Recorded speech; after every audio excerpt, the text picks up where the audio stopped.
আর কত ভাই তোরা আর কত আমাদের ইমোশন নিয়ে খেলা করবি, একটু বলে দে, বুঝতে পারলি? আমরা আর ভালো লাগে না, আর পারতেছি না, আমরা নিতে পারতেছি না। একটু বলে দে যে আমাদের কতটা ইমোশন নিয়ে খেলা করবি।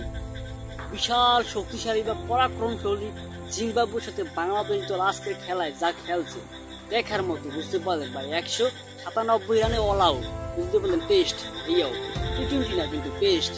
197 রানে অল আউট। এই জায়গায় জিম্বাবু 65 রান করছে, 0 উইকেট দুবারে, বুঝতে পারলেন? কি খেলতে আছে বাংলাদেশের জিম্বাবু। এই জায়গায় বাংলাদেশের জিম্বাবুর চেয়ে জিতা ছিল বেশি, কারণ জিম্বাবুর চেয়ে অপেক্ষা বাংলাদেশের অবস্থা খারাপ বেশি, বুঝতে পারলেন? এতটা পরিমাণ অবনতি হয়েছে যা ধারণার বাইরে। সাকিব তামিমের জায়গাগুলো কেউ আর নিতে পারলো না, বুঝতে পারলো। আশা ছিল যে অন্য কোনো দলের সাথে বাংলাদেশ পারুক আর না পারুক, কিন্তু জিম্বাবুয়ের সাথে পারবে, বুঝতে পারলো। কিন্তু সেই আশাও মাটিতে করে দিল এই বাংলাদেশের টিম ম্যানেজমেন্ট বা বাংলাদেশ টিম দিল, বুঝতে পারলো। দিনের পর দিন, বছরের পর বছর, মাসের পর মাসে এই বাংলাদেশ ক্রিকেট টিম আমাদের ইমোশন নিয়ে খেলা করতেছে, অথচ তাদের পকেট নিয়ে গরম করে যাচ্ছে।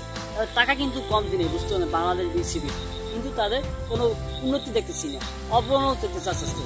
যেটুকু আগে উন্নতি ছিল সেটুকু নেই। পঞ্চপাণ্ডবের যুগে যা ছিল তার অর্ধেকও নাই এখন বর্তমানে। এতটা পরিমাণ খারাপ হয়ে গেছে।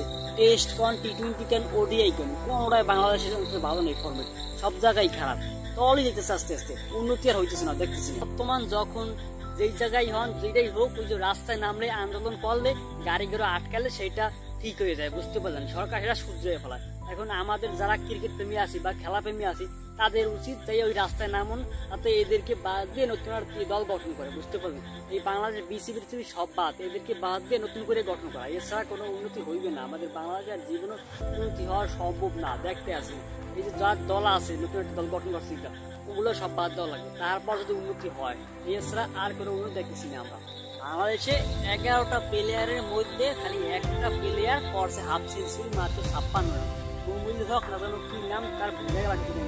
আর নাজমুল হোসেন শান্ত যেটুকু করছে 46-47 রান করছে, তারপর আউট হয়ে গেছে। আর একটা প্লেয়ার 20-এর ঘরে উঠতে পারলো না, বুঝতে পারেন? 20-এর উপরে তাকে অনেক কিছু করছিল, 28 রান করেছিল। এছাড়া আর একটা প্লেয়ারও নাই 20-এর ঘরে উঠতে পারছে, 20-এর উপরে। 18, 10, 15, 5, 1, 0 এরকম ফল আউট হয়ে গেছে। অভিজ্ঞ ব্যাটার মুশফিক রহিম সেও ডাক মারছে, বুঝতে পারো, 4 রানে আউট।